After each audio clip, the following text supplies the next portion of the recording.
Dahiwala Center for Knowledge and Guidance presents weekly Iman Talk Show on every Sunday morning 6 a.m. Bismillahirrahmanirrahim. Alhamdulillahi Rabbil Alameen. Wassalatu wassalamu ala ashrafil anbiya'i wa sayyidil mursaleen. Muhammadin wa ala alihi wa sahbihi wa man tabi'ahum bi ihsanin ila yawmiddin. Subhanaka la ilma lana illa ma 'allamtana innaka antal alimul hakim. Rabbi la tuhzini yawma yub'asun yawma la yanfa'u malun wala banun illa man atallaha biqalbin salim. Amma ba'd. وقد قال الله تعالى في كتابه العزيز أعوذ بالله من الشيطان الرجيم بسم الله الرحمن الرحيم يريدون ليطفئوا نور الله بأفواههم الله متم نوره ولو كره الكافرون هو الذي أرسل رسوله بالهدى ودين الحق ليظهره على الدين كله ولو كره المشركون صدق الله المولانا العظيم. கணியத்துக்குரிய நேர்கள் அனைவருக்கும் அஸ்ஸலாமு அலைக்கும் வரஹ்மத்துல்லாஹி வபரகாத்து. மீண்டும் ஒரு அதிகாலை பொழுதிலே இந்த சந்தர்ப்பத்தில் உங்களை இந்த நேரலை வரிசையினூடாக சந்திப்பதில் பெரும் மகிழ்ச்சி அடைகின்றேன். அல்லாஹ் தஆலா இன்றைய நாளை எங்கள் அனைவருக்கும் அருள் பாலிக்கப்பட்ட நாளாக, சிறப்பான நாளாக, திருப்திகரமான நாளாக, நன்மைகள் செய்கின்ற நாளாக ஆக்கித்தர வேண்டும் என்ற துஆவோடு இந்த தலைப்பிலே சில செய்திகளை உங்களோடு பரிமாறிக்கொள்வதற்கு இந்த சந்தர்ப்பத்தை பயன்படுத்திக் கொள்கின்றேன். இந்த தலைப்புக்கு வருவதற்கு முன்னால எங்களுடைய சிந்தனையை தூண்டுவதற்கு ஒரு சில கருத்துக்களை சொல்லிவிட்டு இந்த தலைப்புக்குள் வரலாம் என்று நினைக்கின்றேன். அல்லாஹ் தஆலா மனிதனை மாற்றம் பெற முடியுமான ஒரு படைப்பாக அல்லாஹ் படைச்சிட்டு மனிதனை மாற்ற முடியும், மாற்றத்துக்குள்ளாக்க முடியும். அவன் மாற்றம் பெறக்கூடிய ஒரு படைப்பு. அப்படி மாற்றத்துக்குள்ளாகின்ற, மனிதனை மாற்றுகின்ற ஒரு முக்கியமான விஷயங்களில் ஒன்று சூழல். சூழலின் தாக்கத்தினால் மனிதன் மாற்றம் பெறுகின்ற ஒரு இயல்பை கொண்டவன். இதனால்தான் அல்லாஹ்வுடைய தூதர் ரசூலுல்லாஹி ஸல்லல்லாஹு அலைஹி வஸல்லம் அவர்கள் சொன்னார்கள், குல்லு மௌலூதின் யூலது அலல் ஃபித்ரா. எல்லா மனிதர்களும், குழந்தைகளும் ஃபித்ரா என்ற அந்த இயல்போடு, அல்லாவை ஏற்றுக்கொண்ட அந்த தூய இயல்போடு இந்த உலகத்திலே பிறக்கிறது.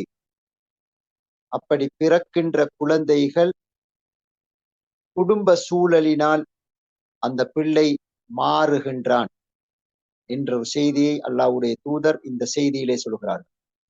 அந்த பிள்ளை ஒரு நெருப்பு வணிகியாக, அல்லது ஒரு யூதனாக, அல்லது ஒரு நசாராவாக அவனுடைய பெற்றோர்கள் அதன் மூலம் அந்த பிள்ளை மாறுகிறது என்று அல்லாஹ்வுடைய தூதர் சொன்னார்கள்.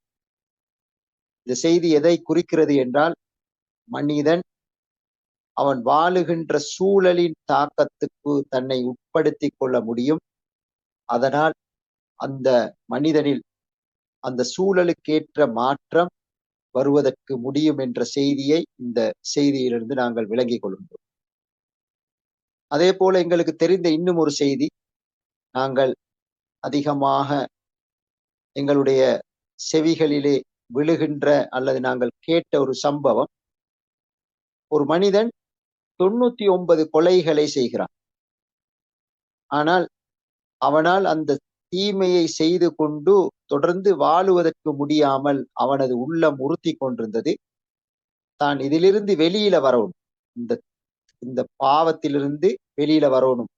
ஒருவரை நாடி கேட்கிறார், இதற்கு ஏதாவது வழி இருக்கிறதா என்று சொன்னா அவருக்கு சரியான வழிகாட்டல் கிடைக்கவில்லை. உடனே கவலையினால் அவரையும் கொண்டு 100 கொலை செய்கிறார். 100 கொலையை செய்துவிட்டும் அந்த தீமைகளோடு வாழுவதற்கு தொடர்ந்து முடியாத அந்த மனிதன் இன்னும் ஒருவரை சந்தித்து அதற்கு வழிகாட்டலை கேட்கிறார். உங்களுக்கு வழி இருக்கிறது, இந்த 100 கொலை செய்தாலும் உங்களுக்கு மாற முடியும், உங்களுக்கு மன்னிப்பு பெற முடியும், நீங்கள் ஒரு சிறந்த மனிதனாக மாற்றம் பெற முடியும்.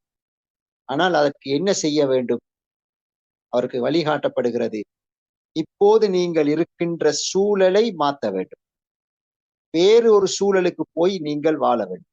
ஏனென்றால் அந்த சூழலுக்குள் நீங்கள் தொடர்ந்து இருந்தால் தொடர்ந்தும் இந்த தீமைக்குள் உங்களை உட்படுத்திக் கொள்வீர்கள். நீங்கள் விரும்பாத நிலையிலும் அந்த சூழல் உங்களை அந்த தீமைக்கு ஆட்பறிக்கும் என்ற செய்தியை சொன்னார்கள். அது மட்டுமல்ல, நீங்கள் தொடர்ந்து யாரோடு உங்களுடைய சவகாசத்தை தொடர்பை வைத்திருக்கிறீர்களோ அவர்களிலிருந்தும் நீங்கள் உங்களை சற்று விடுவித்துக் கொள்ள வேண்டும் என்று அவருக்கு வழிகாட்டல் படுகிறது. இவை எதை காட்டுகிறது என்றால், ஒரு மனிதன் சூழல் தாக்கத்தினாலும் தன்னுடைய வாழ்க்கையில் மாற்றங்களை பெற்றுக்கொள்ள முடியும். ஏனைய படைப்புகள் அப்படி மாறாது. அதை மாற்றுவதற்கு வேறு வேறு சில விஷயங்கள் இன்று உலகத்திலே கண்டுபிடித்திருக்கிறார்கள். ஒரு காலத்திலே நாங்கள் இந்த நாட்டு கோழி சாப்பிடுகின்ற காலம் ஒன்று இருந்தது. அந்த காலத்தில் எங்களுக்கு அடிக்கடி கோழி இறைச்சி சாப்பிட முடியாது. ஆனால் இன்று தாராளமாக கோழி இறைச்சி சாப்பிட முடியும். அது எப்படி நடந்தது? மரபணு மாற்றம் செய்து புதிய கண்டுபிடிப்புகளால அதிலிருந்து வேறு வேறு உற்பத்தி செஞ்சு நீண்ட காலம் வாழ்ந்து வருகின்ற ஒரு இனத்தை குறுகிய காலத்துக்குள் பெற்றுக்கொள்வதற்கு வழிகள் கண்டுபிடிக்கப்பட்டிருக்கிறது. அதனால்தான் ஒரு 40 நாள்ல எங்களுக்கு இறைச்சி கோழி கிடைக்கிறது. அப்படி மாற்றம் மனுஷன்ல செய்யலாம். அந்த கண்டுபிடிப்பு அதற்கு இன்னும் உலகத்துல அப்படியான விஷயங்களுக்கு இன்னும் அனுமதிகள் வரவில்லை. மனிதன் சூழலுக்கு அகப்பட்டு சூழல் தாக்கத்தை பெறுகின்றான், அதனால் மாறுகின்றான். இந்த வகையில் எங்கள் எல்லோருக்கும் தெரியும், ரசூலுல்லாஹி ஸல்லல்லாஹு அலைஹி வஸல்லம் அவர்கள் இந்த உலகத்துக்கு அனுப்பப்பட்டார்கள். அவர்கள் சுமார் 40 வயதுக்கு பின்னால இந்த மார்க்கத்தை அவர்கள் பொறுப்பெடுத்து சுமார் 23 வருட காலங்களுக்குள் இந்த உலகத்தில் ஒரு மிகச்சிறந்த ஒரு மனித சமூகத்தை உலகத்திலே தோற்றுவித்தார். எங்களுக்கு எல்லோருக்கும் தெரியும், 40வது வயதிலே நபி பட்டத்தை பெற்றார்கள். அதற்கு பின்னால் தான் பிறந்த மக்கா பிரதேசத்திலே 13 வருஷங்கள் வாழ்ந்தார்கள். பிறகு அவர்கள் ஹிஜ்ரத் போனார். ஏண்டா அல்லாவும் அல்லாவுடைய தூதரும் எதிர்பார்க்கின்ற ஒரு மாற்றத்தை கொண்டு வருவதற்கு தான் இப்போது தொடர்ந்து இந்த மக்கா சூழலில் அது அசாத்தியமானது, சாத்தியமற்ற ஒரு விஷயம். எனவே ஹிஜ்ரத் போனார்கள். வேறு ஒரு பிரதேசத்தை நோக்கி போகிறார்கள், மதீனாவுக்கு போனார்கள். அங்கு ஒரு 10 வருஷம் இருந்தார்கள். அந்த 10 வருஷத்தில் ஒரு சிறந்ததொரு சமூகத்தை உருவாக்கினார். அதை அல்லாஹ் தஆலா பாராட்டி பேசுகிறான். குந்தும் ஹைர உம்மத்தின் உஹ்ரிஜத் லின்னாஸ் தஅமுரூன பில் மஅரூஃப் வ தன்ஹவுன அனில் முன்கர். நீங்கள் தான் மிகச் சிறந்தவர்கள் என்று அல்லாஹ் தஆலா எந்த நபியுடைய சமூக மாற்றத்தையும் பாராட்டாத அளவுக்கு அல்லாஹ்வுடைய தூதருடைய இந்த உம்மத்தை அல்லாஹ் பாராட்டி பேசுகிறார். அல்லாஹ்வுடைய தூதர் வருவதற்கு முன்னால் அந்த காலம் எப்படி இருந்தது என்று எங்களுக்கு தெரியும். மனிதர்களுடைய நடத்தைகள், போக்குகள், வாழ்க்கை முறைகள், செயல்பாடுகள் எப்படி இருந்தது என்று தெரியும். அந்த வாழ்க்கையை நாங்கள் ஒரு வார்த்தையில் சொல்லி பழகி இருக்கின்றோம், ஜாஹிலியா காலம் என்று. அதன் பொருள், மனிதர்கள் ஒரு வித்தியாசமான மனிதர்களுடைய இயல்புகள், தன்மைகளுக்கு, அவனுடைய பெருமதிக்கு மாற்றமான ஒரு வாழ்க்கை முறையைத்தான் அவர்கள் வாழ்ந்து கொண்டிருந்தார். அல்லாஹ்வுடைய தூதர் ஸல்லல்லாஹு அலைஹி வஸல்லம் அவர்கள் அந்த சமூகத்தில் இருந்த மனிதன் எவைகளுக்கெல்லாம் அடிமையாகி தன்னுடைய வாழ்க்கையை சீரழித்துக் கொண்டிருந்தானோ அத்தகைய நிலைமைகளிலிருந்து மனிதனை விடுவித்து, மனித சமூகத்தை விடுவித்து ஒரு சிறந்த சமூகத்தை உருவாக்கினார். உருவாக்கிவிட்டு அல்லாஹ்வுடைய தூதர் முதலும் இறுதியுமான ஹஜ்ஜை செய்தார்கள்.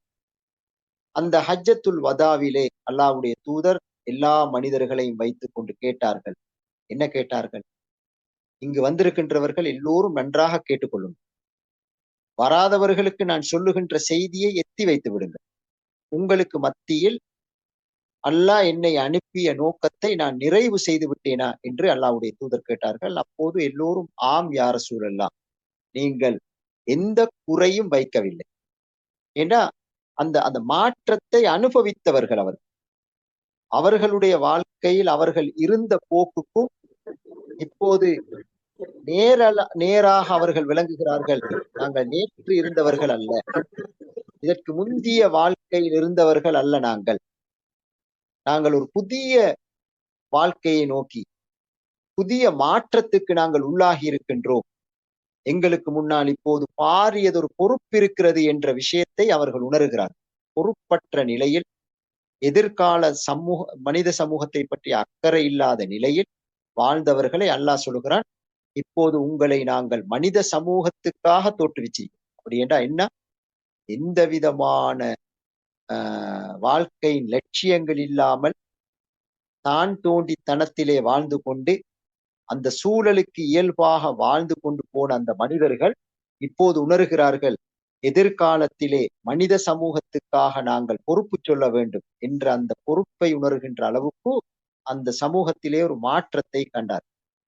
சொல்லிவிட்டு அல்லாஹ்வுடைய தூதர் சொன்னார்கள், அல்லாஹ்வுடைய தூதர் தன்னுடைய அந்த இறுதி கட்டத்திலே சொன்ன விஷயங்கள், உங்களை நான் ஒரு தெளிவான பாதையில விட்டுட்டு போறேன். இந்த பாதையில் இரவும் பகலை போன்றதா, லெய்லுஹா கனஹாரிஹா லா யஸிகு அன்ஹா இல்லா ஹால். இந்த பாதையிலிருந்து நீங்கள் தூரமாகினால் மீண்டும் நீங்கள் சீரழிந்து போவீர்கள். மீண்டும் உங்களுடைய வாழ்க்கையின் லட்சியங்கள் தெரியாமல், போக்கு தெரியாமல், மனித சமூகத்தின் பொறுப்பு அற்ற நிலையிலே நீங்க வாழ்வீர்கள். அப்படி ஒரு நிலைமைக்கு போவீங்க. எப்ப இந்த நிலையிலிருந்து நீங்க மாறினா என்று அல்லாஹ்வுடைய தூதர் சொன்னார். இது மாதிரி இன்னொரு செய்தி சொன்னாங்க, ஒரு காலம் வரும், அந்த காலத்துல இந்த மார்க்கம் துண்டு துண்டாக உடைக்கப்படும். பின்னால் வருகின்றவர்கள் எஞ்சியவற்றை பெற்று இதுதான் மார்க்கம் என்று கருதி கொண்டிருப்பார்கள். முதலாவது அதிலே உடைக்கப்படுகின்ற துண்டு, மார்க்கத்தில் உடைக்கப்படுகின்ற துண்டு, அல்லாஹ்வுடைய தூதர் சொல்லுகிறார்கள், ஹைர உம்மத், சிறப்பு என்ற அந்த அந்தஸ்தை இந்த சமூகம் இழக்கும். முழு மனித சமூகத்துக்கும் பொறுப்பு என்ற அந்த நிலையிலிருந்து இந்த சமூகம் கீழே போயிருக்கும். அதான் அந்த உடைத முதலாவது துண்டு. எங்களுக்கு தெரியும் இன்றைய முஸ்லிம் உம்மத்துடைய நிலைமை எப்படி என்றத நான் இந்த செய்திகளின் ஊடாக உங்களுக்கு உணர்த்த வருகின்றேன். அந்த முழு மனித சமூகத்தையும் பற்றி சிந்திக்கின்ற சமூகம் எப்படி போனாலும் தன்னுடைய குடும்பத்தின் பொறுப்பை கூட எது பொறுப்பு என்று தெரியாமல் இன்றைய முஸ்லிம் குடும்பங்கள் வாழ்ந்து கொண்டு போவதை நாங்கள் பார்க்கிறோம்.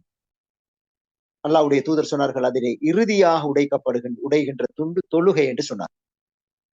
தொழுகையை பற்றியும் எங்களுக்கு எல்லாருக்கும் தெரியும், இன்றைய தொழுகையிட நிலைமை எப்படி இருக்கிறது என்று.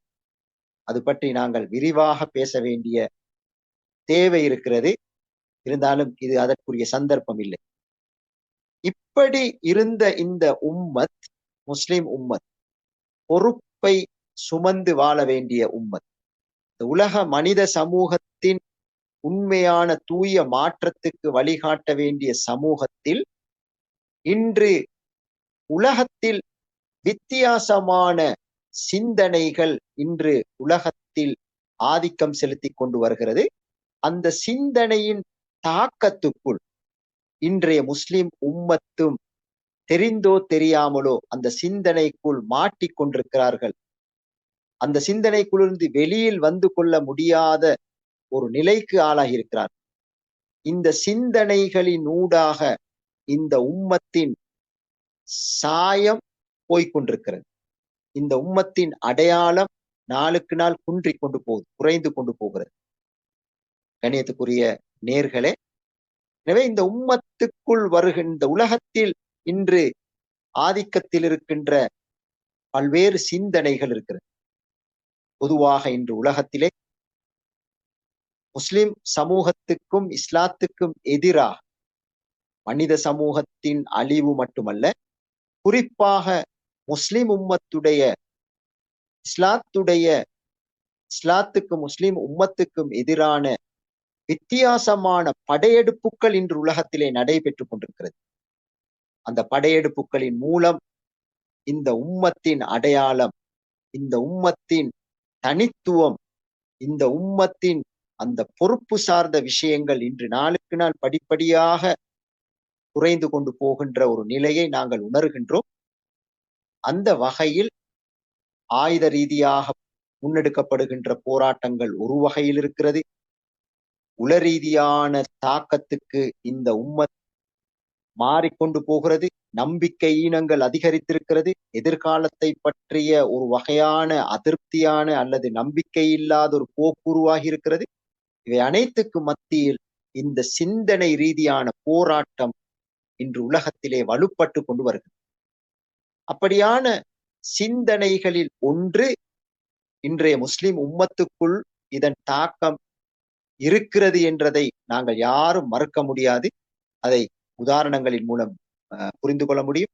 அதில் ஒரு சிந்தனை, முக்கியமான சிந்தனைகளில் ஒன்று மத சார்பற்ற போக்கு, மத பற்றில்லாத போக்கு, மார்க்கங்களில் புடிப்பில்லாத போக்கு, மார்க்கத்தில் தன்னுடைய வாழ்க்கையை புடம் போட்டு மாற்றம் பெற வேண்டும் என்ற அந்த சிந்தனையிலிருந்து தூரமாகிய நிலை. இதை நாங்கள் குறிப்பாக வளர்ந்து வருகின்ற பரம்பரையிலே நாங்கள் அவதானிக்க முடியும். இன்றைய புதிய பரம்பரை என்று சொல்லுகின்ற இந்த புதிய ஜெனரேஷன் எப்படி இருக்கிறார்கள், மார்க்கத்தோடு எப்படி இருக்கிறார்கள், மார்க்கத்தை பற்றிய தேவை அவர்களுக்கு எப்படி இருக்கிறது, மத பற்றும் மத பக்தியும் எப்படி இருக்கிறது என்றா நாங்க யாரும் தெளிவாக சொல்லுவோம், அது குறைந்து கொண்டு போகிறது. எனவேதான் இப்ப சுமார் 10 ஆண்டுகளுக்கு முன்னால உலகத்தில் நாஸ்தீகத்தன்மை, மதம் தேவையில்லாத போக்கு 10 வருஷத்துக்கு முன்னால உலகத்தில் 100க்கு 1 என்ற வீதத்தில் சுமார் 15% நாத்திகர் இருக்கிறார்கள் என்று 10 வருஷத்துக்கு முன்னால் ஒரு புள்ளி விபரம் சொல்லுகிறது. ஆனா இப்ப அந்த 10 வருஷத்துக்கு தாண்டி நாங்க வந்திருக்கின்றோம். இந்த 10 வருஷத்துக்கு இன்றைய நிலை நிச்சயமாக அந்த வீதம் கூடி இருக்கிறது அல்லது கூடி இருக்கும் என்பதில் நாங்கள் சந்தேகம் இல்லாம நம்ப முடியும். இப்ப சில நேரம் அது 20 அல்லது 25 இருக்கவும் முடியும். என்ன, நாஸ்தீகம் வளர்ந்து வருகின்ற ஒரு போக்கை நாங்கள் பார்க்கிறோம். மத சார்பற்ற போக்கு இதற்குள் விரும்பியோ வெறுத்தோ இன்றைய முஸ்லிம் உம்மத் அகப்பட்டிருக்கிறது. அதற்கு நாங்கள் ஒரு உதாரணத்தை சொல்ல முடியும். எங்களோட வாழ்க்கையில வார சந்தோஷகரமான நிலை எங்களோட குடும்பத்துல வரும், பொதுவாக சமூகத்துல வரும். உதாரணத்துக்கு நாங்க ஒரு பெருநாளை கொண்டாடிட்டு வந்திருக்கின்றோம். இந்த பெருநாள் எப்படி எங்களுடைய இந்த கொண்டாட்டம் அமைந்திருந்தது? நாங்கள் இதுவரைக்கும் பெருநாள்கள் கொண்டாடுகிறோம். அதிலே குறிப்பாக நோன்பு பெருநாள் ஒரு வித்தியாசமானது, விசேஷமானது. சுமார் 29 அல்லது 30 நாட்கள் நாங்கள் ஒரு விசேஷமான பக்குவத்துக்கு, ஒரு பண்பாட்டுக்கு அல்லது ஒரு பண்படுத்த நிலைக்கு ஒரு 30 நாட்கள் உட்படுகின்றோம். அந்த 30 நாட்கள் எங்களுடைய பக்தி சிரமம் எப்படி இருந்தது, அல்லாஹ்வுடனான அந்த நெருக்கம் எப்படி இருந்தது, மார்க்கத்துடனான பிடிப்பு அந்த 29 நாட்கள் எப்படி இருந்தது, ஏனே எந்த காலத்திலும் இல்லாத அளவுக்கு நாங்கள் இந்த மார்க்கத்தோடு ஒட்டி நெருங்கி அல்லாவோடு மிச்ச நெருக்கமாக ஒரு பக்தி சிரத்தையோடு இருந்தோம். ஆனால் ஷவ்வால் தலைப்பிறை கண்டவுடன் அன்றைய இரவிலிருந்து அடுத்த நாள் அந்த பெருநாள் கொண்டாடுகின்ற வரைக்கும் இந்த இறுக்கமான ஒரு பெரிய ஒரு ரிஸ்க் எடுத்து இந்த மார்க்கத்தோடு வைத்திருந்த அந்த பிடி அன்றைய இரவோடு எங்களுக்கு விளங்கும். எங்களுடைய இளைஞர்களுடைய அந்த இரவு எப்படி இருந்தது, எங்களுடைய பெண்களுடைய இரவு எப்படி இருந்தது.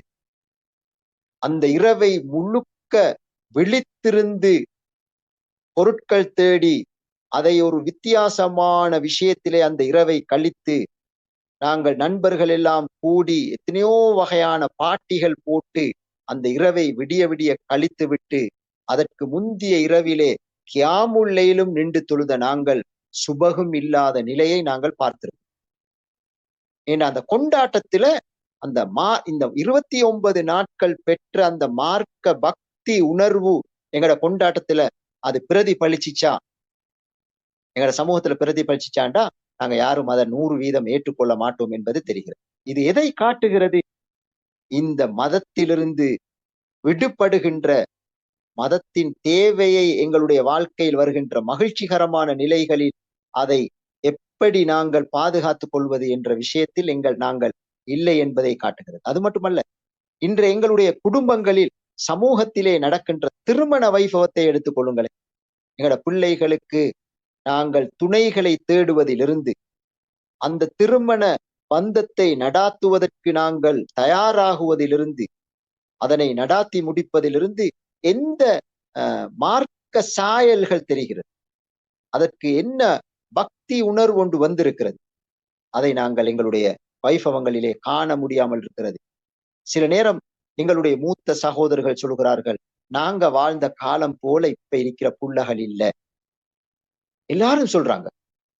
எங்கட புள்ளகளுடைய விஷயத்தில் இன்று நாங்கள் பயப்படுகின்றோம், அச்ச நிலையை ஏற்படுத்தி இருக்கின்றோம்.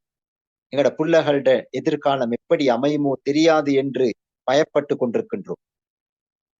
இப்ப ஒரு 25-30 வருஷத்துக்கு முன்னால் இருந்த காலம் நல்லமா அல்லது இன்றைய காலம் நல்லமான்னு சொன்னா பழைய ஆட்கள் என்ன சொல்லுவாங்க, எங்கட காலம் நல்ல, இந்த போனுகள் இல்ல, அதுகள் இல்ல, இதுகள் இல்ல, எனவே நாங்க நல்லா இருந்தோம் சொல்றாங்க.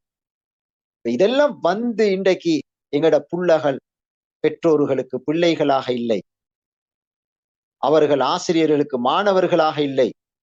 எனவே ஒரு வகையான தன்மையில் போகின்ற நிலை இருக்கிறது. இந்த நிலை விரும்பிய வெறுத்தோ மதசார்பற்ற அந்த சிந்தனைக்குள் விரும்பிய வெறுத்தோ நாங்களும் தாக்கமற்றிருக்கோம். இதை இன்னொரு உதாரணத்துல லேசாக விளங்கிறேன். இப்ப நாங்க ஒரு சூடான அதிகமான ஒரு கிளைமேட் சூடான காலத்துல நாங்க இருக்கிறோம்.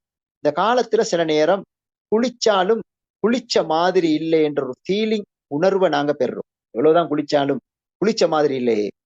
சில நேரம் எங்களுக்கு இன்னொரு கட்டத்துல வரும், நாங்க ஒரு சாப்பிட்டோம் ஆனா சாப்பிட்ட மாதிரி இல்லை. இது மாதிரி நாங்க சும்மா கேட்டு பாருங்க, நாங்க தொழுதோம் தான் ஆனால் தொழுத மாதிரி இல்லை. நோன்பு பிடிச்சோம் ஆனா நோன்பு பிடிச்ச மாதிரியே இல்லை.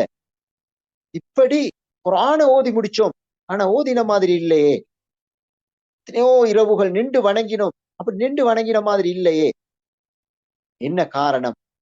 எங்களை அறியாமல் இந்த மார்க்க பற்றில்லாத இந்த சிந்தனையின் தாக்கத்துக்குள் நாங்கள் விரும்பியோ வெறுத்தோ உட்பட்டு கொண்டு போகின்றோம். அதன் தாக்கம் எங்களுடைய சமூகத்திலும் இருக்கிறது. எனவே இதற்கு எதிராக நாங்கள் முகம் கொடுக்க, இதற்கு முகம் கொடுத்து இதற்கு எதிரான மறுத்தலை தாக்கம் மாற்றத்துக்கு போக வேண்டிய தேவை இருக்கிறதா? சிந்திக்க வேண்டும். இது ஒரு விஷயம். இரண்டாவது விஷயம், மிக முக்கியமான இன்னும் ஒரு படையெடுப்பு சிந்தனை, சடவாத சிந்தனை. சடவாதத்தின் தாக்கம் இன்று அதிகரித்துக் கொண்டு போகிறது. அது முஸ்லிம் உம்மத்துக்குள் பாரியதொரு பாதிப்பை ஏற்படுத்தி கொண்டு போகிறது. சடவாத சிந்தனை என்பது எங்களுக்கு தெரியும். அத உதாரணத்துல லேசா விளங்குனா, அல்லாட திருப்திக்காக எந்த ஒரு விஷயத்தையும் செய்யணும் என்ற அந்த உணர்வு, எண்ணம், லட்சியம் அதிகமாக இருக்கிறதா? இல்லாட்டி ஏதாவது உலகத்துல ஏதாவது லாபம் கிடைக்கிறண்டா அதுக்கு நாங்க கூடுதலாக முக்கியத்துவம் கொடுக்கிற ஒரு போக்கு வந்திருக்கிறது எங்களோட சமூகத்துல. எனவே இன்றைக்கு சமூக உணர்வு குறைந்து கொண்டு போகிறது. காரணம் என்னண்டா, அல்லாட திருப்திக்காக செய்ய வேண்டிய பணிகள் இன்று அதிலே எங்களுடைய ஈடுபாடுகள் குறைந்து உலக லாபம் இருக்கிறது. அடுத்த நிமிஷம் உலகத்திலே எங்களுக்கு தேவையான ஒரு விஷயத்தை அடைந்து கொள்ள முடியும் என்றா உடனே அதற்கு பலரும் முன்னுக்கு வாராங்க, பலரும் அதனை பொறுப்பெடுக்கிறதுக்கு தயாராகிறாங்க, பலரும் அதுக்கு லீடர்ஷிப் கொடுக்கணும் என்று யோசிக்கிறாங்க, பலரும் அதுக்கு தலைமை வகிக்க வாராங்க. என்ன? அல்லாஹ்வுடைய திருப்திக்காக வல்ல, அல்லாஹ்வுடைய திருப்தியை நோக்காக கொண்டல்ல. மாற்றமாக இப்படி இருந்தா எனக்கு உலகத்துல ஒரு லாபம் இருக்கு, என்ற புகழ் இடம் கிடைக்கும், எனக்கு சமூகத்தில் ஒரு இடம் கிடைக்கும், அல்லது இதால் எனக்கு உலகத்துல வேற வேற லாபம் இருக்கி, அதுக்குத்தான் முக்கியத்துவம் கொடுப்பாங்க. எனவே சடவாத சிந்தனை இன்று ஒரு பெரியதொரு அலை வீசிக்கொண்டிருக்கிறது. அதுல விரும்பியோ விருத்தோ எங்களோட உம்மத் இந்த சடவாத சிந்தனைக்குள் எந்த அளவுக்கு அகப்பட்டிருக்கிறார். கண்ணியத்துக்குரிய சகோதரர்களே, நேர்களே, இது ஒரு ஆபத்தான நிலை. குர்ஆன் மிகவும் எதிராக ஒரு ஒரு பாரியதொரு தாக்கத்தை ஏற்படுத்துகின்ற ஒரு சிந்தனை இந்த சடவாதத்துக்கு எதிரான சிந்தனை. நாங்கள் வெள்ளிக்கிழமை தினங்களிலே சூரத்துல் கௌஃப் ஓதுகிறோம். அந்த சூரத்துல் கௌஃப் முழுக்க முழுக்க சடவாத சிந்தனைக்கு எதிரானது. இந்த உலகத்துக்கு அப்பால் மறைந்திருக்கின்ற மறைவானவற்றை நம்பி வாழுவதற்கு உள்ளத்திலே ஒரு பெரியதொரு இடத்தை ஏற்படுத்துகின்ற சூறாக்கள். எனவே நாங்கள் ரமலானிலே இந்த குர்ஆனை ஓதினோம், குர்ஆனை கற்றுக்கொண்டோம், தஃப்சீர்கள் வாசித்தோம், சில நாட்கள் தங்கி இருந்து கூட குர்ஆனை படித்தோம். ஆனால் இந்த சடவாத சிந்தனைக்குள்ளிருந்து நாங்கள் வெளியிலே வந்து விட்டோம். குர்ஆன் சொல்லுகின்ற அந்த உண்மையான லட்சியமான மரணத்துக்கு பின்னால் இருக்கின்ற அந்த நிலைக்குள் வந்திருக்கிறோமா? எந்த ஒரு விஷயத்தையும் உலக லாபம் அல்ல, அல்லாஹ்வுடைய திருப்தி மட்டும்தான் என்ற விஷயம் எங்களுக்கு இருக்கிறதா? ரசூலுல்லாஹி ஸல்லல்லாஹு அலைஹி வஸல்லம் சொன்னார்கள், ஒரு காலம் வரும் இந்த உம்மத்துக்கு மேலால் இந்த உம்மத்தை நோக்கி ஏனைய சமுதாயங்கள் மிகப்பெரிய பாய்ச்சல் நடத்துவார்கள். அல்லாஹ்ட தூதர்கிட்ட கேட்டாங்க, யார் ரசூலல்லாஹ், அந்த காலத்துல நாங்க குறைவாக இருப்போமா, கொஞ்சம் பேரா இருப்போம்? அல்லாஹ்ட தூதர் சொன்னார்கள், இல்லை, அந்த காலத்துலதான் நீங்க அதிகமாக இருக்கிறீர்கள். இன்னைக்கு உலகத்துல முஸ்லீம்களுடைய சனத்தொகை அதிகரித்திருக்கிறது. முஸ்லீம்கள் ஒரு மிக பெரும் சமூகமாக இருக்கிறார்கள். அல்லாஹ்வுடைய தூதர் சொன்னார்கள், அந்த காலத்தில் நீங்கள் அதிகமாக இருப்பீர்கள், ஆனால் நீங்கள் எப்படி இருப்பீர்கள்? வெள்ளத்தில் அடிபட்டு செல்லுகின்ற சருகுகளாக இருப்பீர்கள். வெள்ளத்தில் அடிபட்டு செல்லுகின்ற ஒரு தூசி போல இருப்பீர்கள்.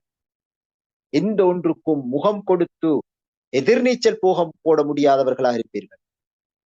அந்த வஹன் என்ற நோயை பற்றி அல்லாஹ்வுடைய தூதர் விளக்கம் சொன்னார்கள், ஹுப்பு துன்யா வ கராஹியத்துல் மௌத். உலக ஆசையும் மரணத்தை பற்றிய நினைப்பே இல்லை. தனக்கு மரணம் வரப்போகிறது என்ற அந்த நிமிடத்தில் மட்டும்தான் மௌத்தை பற்றி யோசிப்போம். சக்கராத்துடைய நேரத்தில் மட்டும்தான் மரணத்தின் பாரதூரத்தை யோசிப்போம். எங்களுக்கு முன்னால் நாங்கள், எங்களுடைய குடும்பத்தார்களோ நண்பர்களோ யார் மரணித்தாலும் அந்த மரணத்தை பற்றிய சிந்தனை எங்களுக்கு குறைந்திருக்கிறது. இந்த இரண்டும் என்ன செய்திருக்கிறது?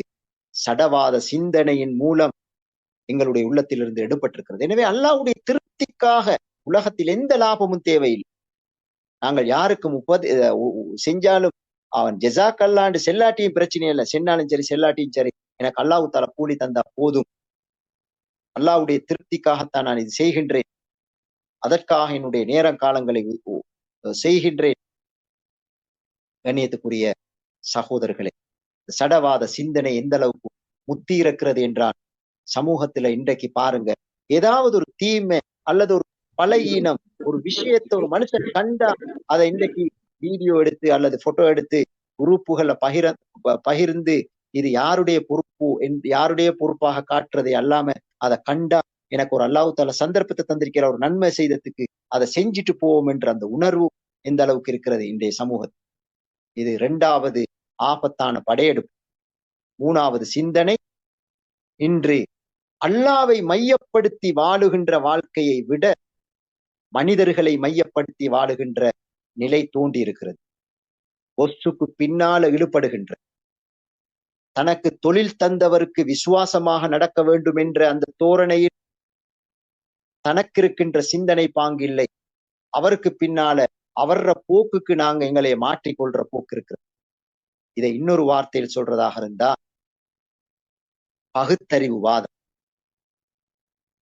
குர்ஆன் சிந்தனை, வஹியுடைய வேத சிந்தனையை பெற்று அந்த அடிப்படையில் வாழுகின்ற போக்கு இன்று குறைந்து கொண்டு போய் படித்தவர்களும் சரி, மிகவும் திறமைசாலிகளும் சரி, தனக்கு தொழில் தந்த ஒத்துக்கு கீழால் அடிமைப்பட்டு அவர்களுடைய போக்குக்கும் அவர்களுடைய கருத்துக்கும் அந்த பொஸ்ஸுக்கு எந்த நாலேஜும் இல்லாட்டியும் பரவாயில்ல, அவர் எனக்கு சம்பளம் தருகிறார், எனவே அவருடைய போக்கு சிந்தனைக்கு பின்னால மனிதன் இன்று எந்த அளவுக்கு இழுபட்டு போகின்ற போக்கை நாங்கள் அவதானிக்கணும். எனவே வசதியான செல்வாக்கு மிக்க அந்த விஷயங்களுக்கு பின்னால இன்றைக்கு மனுஷன் இழுபடுற. எனவே யார் யாரையோ இன்று தன்னுடைய லீடர்களாகவும் தன்னுடைய ரோல் மாடல்களாகவும் அல்லது எத்தனையோ விஷயங்களை இன்றைக்கு எடுத்துக்கொண்டு போற மனுஷனுக்கு பின்னால போற அல்லாஹ்வை மையப்படுத்திய வாழ்க்கை அல்ல. எனவே எல்லாவற்றையும் பகுத்தறிவோடு யோசி. ஏன்னா அல்லாஹ்வை நாங்க காணல, நீங்க இருக்கிறீங்க தானே, நீ இருக்கிறா தானே, சரி, நீங்க இருக்கிறது எனக்கு போதும், நீ இருக்கிறது போதும் என்ற நிலத்தான் இருக்கிறதே அல்லாம அல்லாஹ்வை நாங்க கண்ணால காணல. சரி, எனவே கண்ணால காண்றதெல்லாம் காணாததுகளை நம்புறன்றது விஷயம் என்றது இன்றைக்கு அப்படி ஒன்று இருக்கலான்ற போக்கு இன்று உருவாகி இருக்கிறது. எனவே காணாத அல்லாஹ்வை நம்புவதை விட கண்டவைகளை நம்பி அதற்கு பின்னால் தன்னுடைய வாழ்க்கையை அப்படி கொண்டு போகின்ற நிலைமை இருக்கிறது. இது இன்னும் ஒரு ஆபத்தான விஷயம். நான்காவது இன்னும் ஒரு படையெடுப்பு இருக்கிறது, சிந்தனை தாக்கம் இருக்கிறது. அதுதான் அந்த சிந்தனை தாக்கம் இந்த முஸ்லிம் உம்மத் 1924ஆம் ஆண்டுக்கு பின்னாலிருந்து இந்த போக்குக்கு உட்பட்டிருக்கிறது. அந்த சிந்தனையின் தாக்கத்தை நாங்கள் உணர்கின்றோம். அதுதான் என்னவென்றால், பிரித்தாளுகின்ற கொள்கை சிந்தனை இந்த உலகத்தில் ஆதிக்கம் செலுத்தி கொண்டு போகும். பிரித்தாளுகின்ற சிந்தனை உலகத்தில் அல்லாஹ்வுடைய தூதர் சிரமப்பட்டு மிகவும் கஷ்டப்பட்டு பெரும் தியாகம் அர்ப்பணம் செய்து பசி இருந்து விழித்திருந்து தனித்திருந்து இராக் குகையில் அல்லாஹ்வுடைய தூதர் சுமார் 3 வருடங்களுக்கும் அதிகமாக தனித்திருந்தார். தான் பிறந்த சமூகத்தை, இடத்தை, குடும்பம், கோத்திரத்தை எல்லாம் விட்டு இன்னும் ஒரு தேசத்துக்கு ஹிஜ்ரத் செய்து, உண்மையில் அதெல்லாம் சும்மா லேசான கஷ்டம் அல்ல. இதெல்லாம் செஞ்சு உலகத்துல மனித சமூகத்தை எல்லாம் ஒரு தலைமைத்துவத்துக்கு கீழால் கொண்டு வந்து ஒரு சமூகமாக்கி அவர்களுக்கு மத்தியில் ஆதிக்கம் செலுத்துகின்ற அத்தனையிலிருந்தும் அத்தனை அடிமைத்துவத்திலிருந்தும் அவர்களை விடுதலை செய்து அல்லாஹ்வுக்கு அடிமைப்பட்டு அல்லாஹ்வுக்கு கீழால் வாழுகின்ற, அல்லாஹ்வுடைய தூதருக்கு கீழால் வாழுகின்ற, அல்லாஹ்வுடைய மார்க்கத்துக்கு கீழால் வாழுகின்ற அந்த நிலையை கொண்டு வந்து விட்டு அல்லாஹ்வுடைய தூதர் அச்சப்பட்டார்கள். எதற்கு அச்சப்பட்டார்கள்? வேறு வேறு தெய்வங்களுக்கு இவர்கள் வணங்கி வழிபடுவார்கள் என்பது அல்ல, மாற்றமாக உங்களுக்கு மத்தியில் ஷைத்தான் பிளவுகளை ஏற்படுத்துவான், பிரிவினைகளை ஏற்படுத்துவான், வேறுபாடுகளை கொண்டு வருவான், உங்களுக்கு மத்தியில் குழுவாதங்களை கொண்டு வருவான். அந்த விஷயத்தில் நான் பயப்படுகின்றேன் என்று சொன்னார்கள். அந்த நிலைமை இன்று உருவாகி இருக்கிறது. எனவே உலகத்தில் அல்லாஹ்வுடைய இந்த சிறப்புக்குரிய சமூகத்தின் தனித்துவத்தை இழக்க வைப்பதற்கு இன்று உலகத்திலே பயன்படுத்தப்பட்ட ஒரு பயங்கரமான சிந்தனை தான் இந்த பிரித்தாளும் கொள்கை. அந்த பிரித்தாளும் கொள்கையினால் என்ன செய்தார்கள்? இந்த நாட்டிலே மனிதர்களை தேசங்களாக பிரிச்சார், கண்டங்களாக பிரிச்சார்கள், நாடாக பிரிச்சார்கள். பிரிச்சு அவர்களுக்கு தலைமைகளை கொடுத்து, அவர்களுக்கு ஒரு என்னமோ அதிகாரத்தை கொடுத்த மாதிரி கொடுத்து 2 முஸ்லிம் நாடுகளை சண்டை பிடிக்கிற, 2 முஸ்லிம் நாடுகளுக்கு மத்தியில போராட்டங்களை ஏற்படுத்துற, 2 முஸ்லிம் நாடுகளுக்கு மத்தியில கலவரங்களை உண்டு பண்ணுகின்ற நிலையை தோற்றுவித்து இன்று உலகத்தில் இப்படியான நிலைமைகளுக்கு இந்த சமூகம் ஆளாகி இருக்கிறது. எனவே நாடாக பிரித்தார், கண்டங்களாக பிரித்தார். ஏன்? முஸ்லிம்களையே இன்று பிரித்து வைத்திருக்கிறார்கள். அரபிகள் என்று அஜமிகள் என்ற வேறுபாட்டை பிரித்தார். உலகத்தில் கடைசியாக உலகத்திலே பிரித்த ஒரு பிரிவுதான் தெற்காசிய நாடுகளில் ஒரு சக்தி மிக்க ஒரு நாடாக இருந்த நாடுதான் பாகிஸ்தான். அந்த பாகிஸ்தானை கூட 3ஆக பிரித்தார். எப்படி? ஷியா முஸ்லிம், சுன்னி முஸ்லிம், துர்திசுகள் என்று 3ஆக உடைத்தார். இன்று எங்களுடைய சமூகம் எப்படி இருக்கிறது இந்த விஷயத்தில்? ஷியாவா, சுன்னியா, அரபு நாடுகளா, வேறு நாடுகளா? இப்படி ஒரு எங்கேயோ நாங்கள் இந்த சிந்தனையின் தாக்கத்துக்குள்ளால் போய்கொண்டிருக்கிறோம். ஏன்? ஒரே நாட்டுக்குள் எத்தனையோ அமைப்புகள், எத்தனையோ வேறுபாடு, யாரும் யாரையும் உளப்பூர்வமாக நம்புகின்ற நிலை இல்லை. யாரும் அல்லாஹ்வுடைய மார்க்கத்தில் இருக்கிறார்கள், நீங்களா நாங்களா என்ற இந்த போராட்டம் இன்று வலுப்பட்டிருக்கிறது. கட்சி ரீதியாக பிளவுபட்டிருக்கிறோம். அரசியலின் பேரிலே நாங்கள் ஒவ்வொரு ஜாதி குழுக்களாக இருக்கின்றோம். மார்க்கத்தின் பேரால் எங்கெங்கோ போய் கொண்டிருக்கின்றோம். இப்படி இந்த பிரிவினைவாதம் அல்லது பகுத்தாளுகின்ற கொள்கையினால் இந்த முஸ்லிம் சமூகம் ஆட்பறிக்கப்பட்டிருக்கிறது. இந்த முஸ்லிம் சமூகம் இந்த சிந்தனைக்குள் அகப்பட்டிருக்கிறது என்பதை நாங்கள் உணர்கின்றோம். அதன் தாக்கத்தை நாங்கள் பார்க்கின்றோம். அதன் விளைவுகளை இன்று நாங்கள் காணுகின்றோம். சகோதரர்களே, நேர்களே, எங்களுக்கு முன்னால் இந்த சிந்தனைகளில் இருந்து இந்த சமூகத்தை பாதுகாப்பதற்கு நாங்கள் எல்லோரும் மறந்த ஒரு மார்க்கத்தின் கடமை இருக்கிறது. அது இன்னும் ஒரு தலைப்பிலே பேச வேண்டிய விஷயம். அதற்கு இன்னும் வேறாக நேரம் எடுக்க வேண்டிய விஷயம். இந்த ஆட்பறிக்கப்பட்ட இந்த சிந்தனைக்கு எதிராக நாங்கள் இருக்க வேண்டும் என்ற உணர்வு எங்களுக்கு மாற்றமாக இஸ்லாத்துக்கு எதிராக நேரடியாக யாரோ ஏதோ வித்தியாசமாக பேசுகிறார்கள், அல்லது இந்த மார்க்கத்தை பிழை என்று என்னென்னமோ செல்லுகிறார்கள், அல்லாஹ்வுடைய தூதரை சீரழிக்கிறார்கள், விமர்சிக்கிறார்கள் என்றா நாங்க அதுக்கு நேரடியான எதிர் என்ற அந்த உணர்விலே அதற்கு நாங்கள் ஏதோ ஒரு எதிர்ப்பு தெரிவிக்கின்றோம். ஆனால் இந்த சிந்தனைகளின் ஊடாக இந்த மார்க்கத்துக்கு ஒரு பெரிய ஒரு ஆபத்து வந்திருக்கிறது, முஸ்லிம் உம்மத்துக்கு ஒரு பெரிய ஒரு ஆபத்து ஏற்பட்டிருக்கிறது என்று இதை நாங்கள் சிந்திக்கின்றோமா? இவற்றிலிருந்து முஸ்லிம் உம்மத்தை பாதுகாப்பதற்கு நாங்கள் கவனம் எடுக்கின்றோமா? அல்லாஹ்வுடைய தூதர் 23 வருட காலங்கள் பாடுபட்டது இந்த மனித சமூகத்தை இத்தகைய அடிமைத்துவங்களிலிருந்து, இந்த சூழல் தாக்கத்தினால் இழுபட்டு போகின்ற நிலையிலிருந்து அல்லாஹ்வுடைய தூதர் வேறு ஒன்றால் மாற்றத்துக்குள்ளாக்கினார். அது வேறு ஒன்றுமல்ல, அல்லாஹ்வுடைய மார்க்கத்தினால் அந்த மாற்றத்தை கொண்டு வந்தார். சகோதரர்களே, இந்த மார்க்கத்தோடு வாழுவதற்கு எங்களுக்கு தான் விருப்பம் இல்லாமல் இருக்கு. நாங்கள் ஒரு ட்ரெடிஷனல் லைஃப்லே இந்த மார்க்கத்தை தொட்டு கொண்டு போகின்றோம். கண்ணியத்துக்குரிய சகோதரர்களே, இதை பேசுகின்ற மார்க்கமாகவும் கேட்கின்ற மார்க்கமாகவும் மட்டும் வைத்துக் கொண்டிருக்கின்றோம். எனவே எங்களுடைய சமூகத்திலே எப்படி தொழுகின்றோம் என்ற விஷயத்திலே நாங்கள் கவனம் செலுத்துகின்றோம். எப்படி நோன்பு பிடிக்க வேண்டும் என்ற விஷயத்திலே வாத பிரதிவாதங்கள் செய்து கொண்டிருக்கின்றோம்.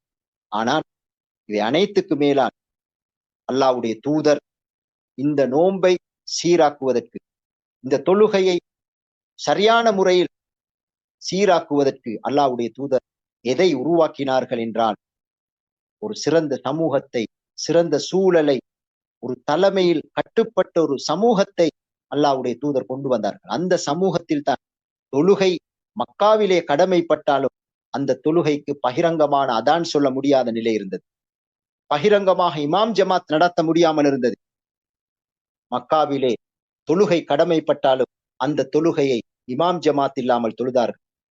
பகிரங்கமான அதான் இல்லாமல் தொழுதார்கள். எப்போது பகிரங்கமான அதான் சொல்லப்பட்டது? எப்போது பகிரங்கமான இமாம் ஜமாத் நடத்தப்பட்டது?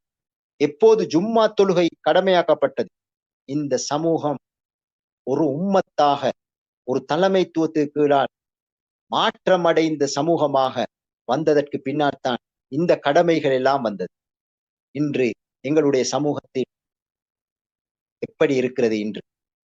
எனவே கண்ணியத்துக்குரிய சகோதரர்களே, நாங்கள் இன்று வேறு வேறு ஏதோ திருப்ப மீண்டும் நாங்கள் பின்னால் சென்று கொண்டிருக்கின்றோம் என்ற ஒரு ஆபத்தான நிலையைத்தான் இந்த இடத்திலே நான் சுட்டிக்காட்ட விரும்பினேன். எனவே இத்தகைய சிந்தனை, இந்த 4 வகையான சிந்தனை தாக்கமும் இன்று எங்களோட சமூகத்துல தாக்கம் பெறுது. அதிலையும் குறிப்பாக அடுத்து வளர்ந்து வருகின்ற அந்த பரம்பரையில் மிக பயங்கரமான ஒரு தாக்கத்தை செலுத்துகிறது.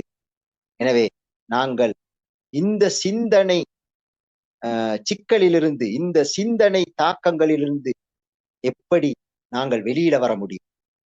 நாங்கள் உணர்கின்றோமா? எங்களுக்குள் மதசார்பற்ற சிந்தனை ஆதிக்கம் செலுத்தி கொண்டு தாக்கம் செலுத்துது. எங்களுக்குள் சடவாத சிந்தனை தாக்கம் செலுத்துகிறது.